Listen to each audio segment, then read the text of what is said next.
Hi, Tim Burnett here from this past team, and I'm joined by Emma Hall. Say hello, Emma. Hi, everybody. Excellent. So we were at the Federation of Awarding Bodies conference a few weeks ago now. We were. It might have been a week ago. And we were talking about top tips for online invigilation or remote proctoring, depending on what part of the world you're from.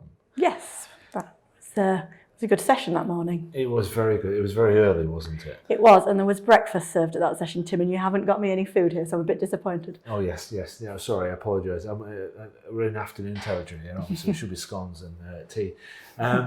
So we took the delegates. There was a reasonably good number of delegates there, but obviously we understand that some people couldn't get up or just couldn't actually get to the conference. So we thought we'd take you all on a little bit of a journey through the top 10 tips for venturing into online invigilation or remote proctoring.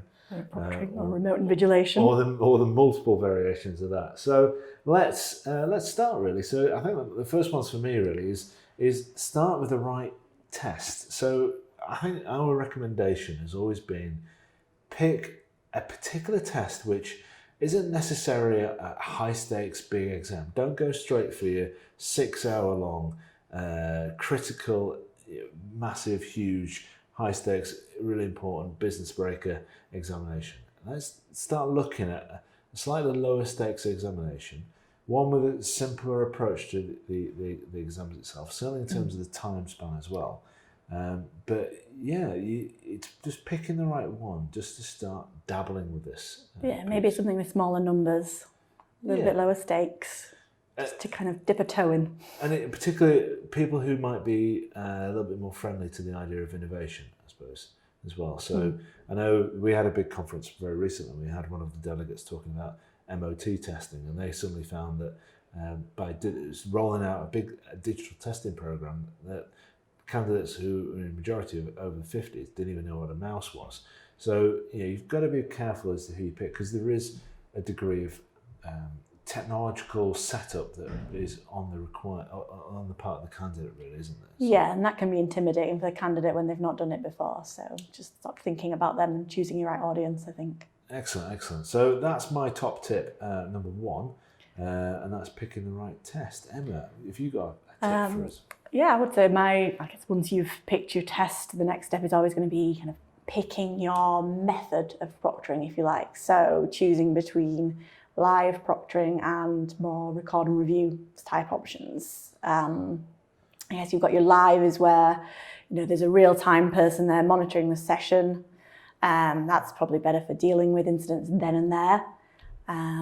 Perhaps good for approaches where there are risks involved. If there's a concern about content harvesting, for example, having that person there who can immediately stop the session if they feel they need to can be really useful.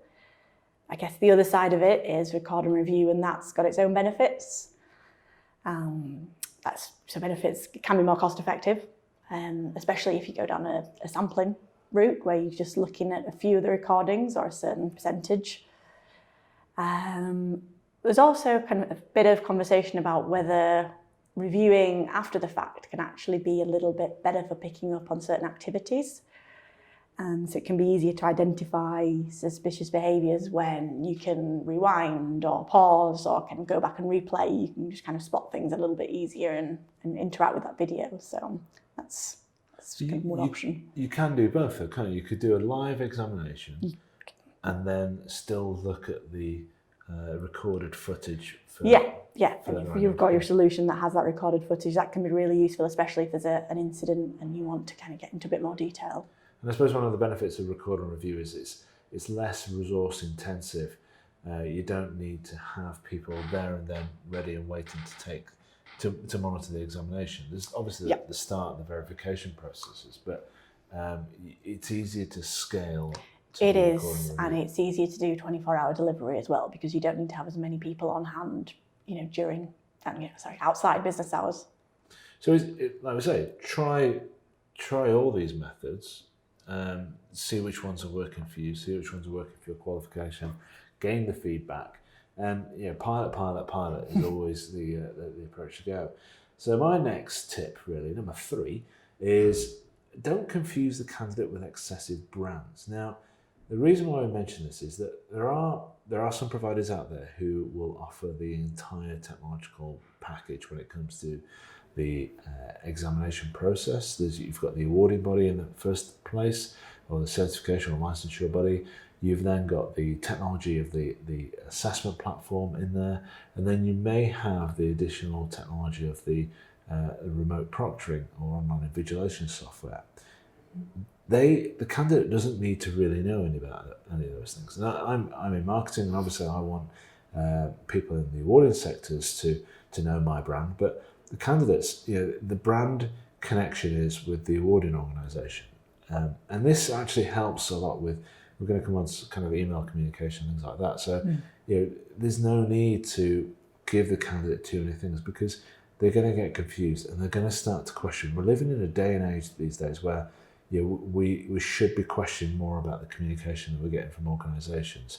Is this a legitimate email? And people are getting very suspicious and are very defensive about being approached by a new organisation. So it's a simple thing really, but look for the technology platforms out there that can, like Surpass, that can kind of help you just minimise the impact of brand impact on the candidate. So that's my tip number 3. Emma, tip number 4, what have you got? Staying on that email theme really, so I guess my advice is beware the spam filter. So if you're sending out email communications with advice, what to do before the exam, what to do on exam day, just don't assume that because you've sent it, they've received it. Don't assume that because they've received it, they've even opened it. And I guess if they have opened it, and if you're lucky enough that they've read it, don't then assume that they've followed the instructions within, because there can be confusion. So you really need to be tracking the progress. So look for a system that not just helps you get past those spam filters and helps you get past the kind of company rules that might stop emails getting through. Because there are grading ideas. You can grade an email, can't you? So how spammy it is. Yeah, how suspicious it looks. That's the one. Yeah, so it's things like having lots of links that go to lots of different places, isn't it? And I don't know if there's probably a lot of others, but. And I suppose that comes back to that brand point as well. That keep it simple, I guess. Yeah, so if you've got 15 different companies, technologies in the background, that's going to raise its spam awareness point, isn't it? Really? So. Make it harder to get through, and I suppose once it's through, if you can track, that they've seen it, but also that they've done it. So if you can track that they've done any pre-checks or system requirements that they need to kind of go through, if you can track those steps, you're halfway there, because you can chase them, and that will really help minimise any issues on the day. Excellent. So that's your top tip. And well, number 4. Yeah, don't assume, I think, is the biggest point of that one. And tracking is a big part of it. Now, obviously, throughout the process, my top tip number 5 is you've got to support your candidates as you go through it. You are effectively when you're dealing with test centre based examinations, you can rely on the fact that all they need to do really is turn up, and every piece of technology requirement and every question is going to be answered by someone there and then, and that's been set up for them. Yeah, and that's the mark of a good quality test centre arrangement. If you're doing this all remotely, people are going to be in their own houses, they're going to be using their own technologies. Now, at least when they're using their own technology, the idea of bring your own device, which effectively this is what this is, they're aware of the capabilities and quirks of their own platform, but they're using a piece of software which they're not going to be using on a regular basis.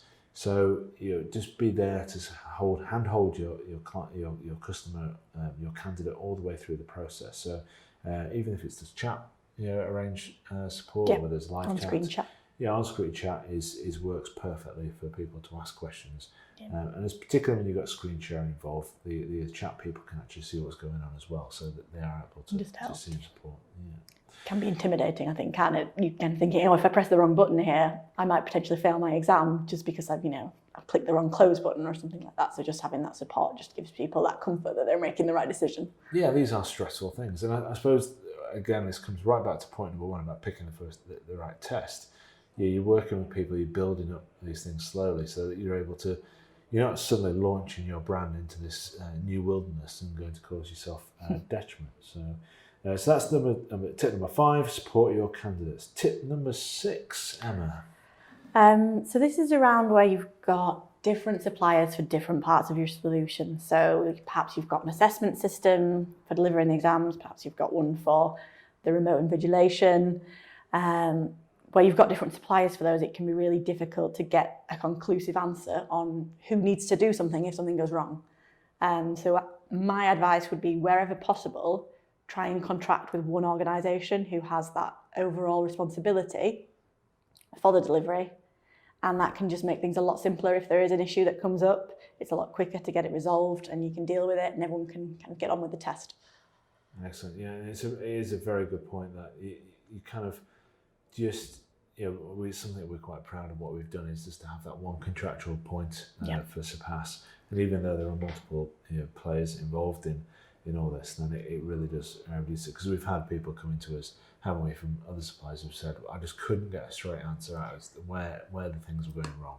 Yeah. And they just wanted one person on the end of the phone that would say, don't worry, we can sort this.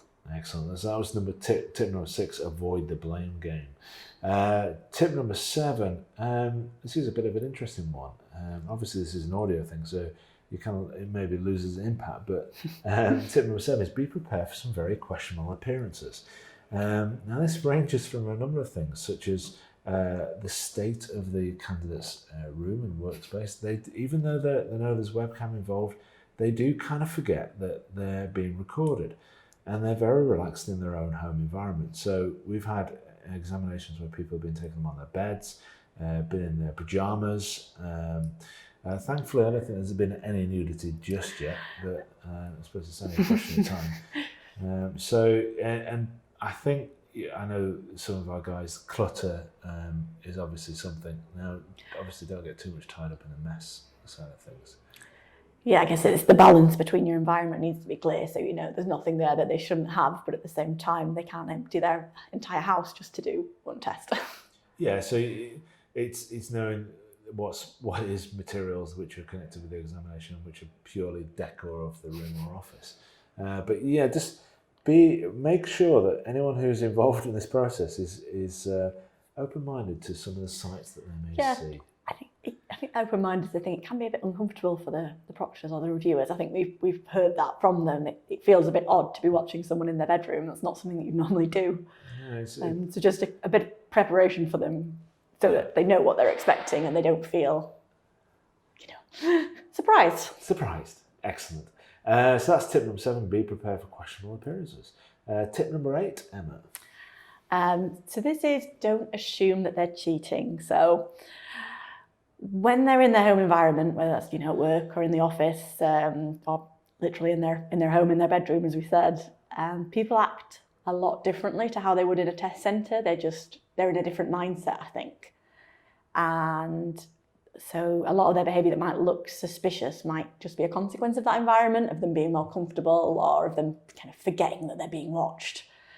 So I think what I'd really just say here is that if there is something suspicious, for example, if someone comes into the room and something happens, just take into account all your evidence, look at your audio recordings, look at the rest of the test and what's happened throughout it, because it might just be that that's something they can't control and perhaps they shouldn't be punished for that because it really is just a random incident that they had no way of stopping.